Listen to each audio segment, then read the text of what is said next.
Ny vohitra nandritra ny fidinana ny ben'ny tanàna Lalao Ravalomanana sy ny mpiara-miasa aminy teny an-tanimbary androany fa tsy maintsy manara-dalàna na ny vahoaka na ny fanjakana.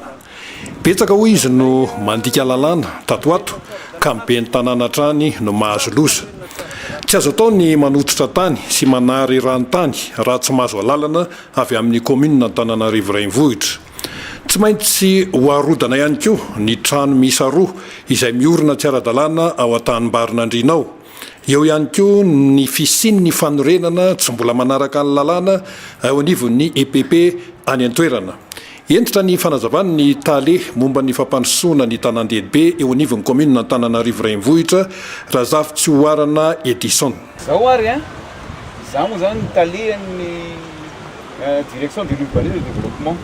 Ny lalàna zany mametraka ny loi 2015-052 dia tsy maintsy mametraka fangatahana fahazahoan-dalana anorona na fanjakana na vahoaka mitovy tsisy valaka na équipement public ary io miditra ao amin'ny commune Antananarivo renivohitra aloha fangatahana raha équipement public izy ny instruction ataony any ministère fa ny mivoaka amin'ny permis tsy maintsy eo amin'ny commune Antananarivo renivohitra.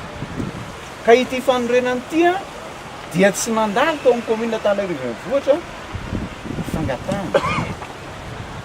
Tsy mahita PC an-tsangana eto numéro zao satria izay ny lalàna apetraka atsangana tsara eo PC numéro zao. Izay tsika vao mahazo manompo tsisy vahoaka sy fanjakana fa mitovy amin'ny lalàna na vahoaka na fanjakana.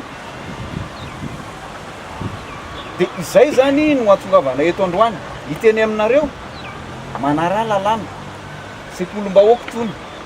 Itsika zao tokony hampianatra ny vahoaka anaraka lalàna.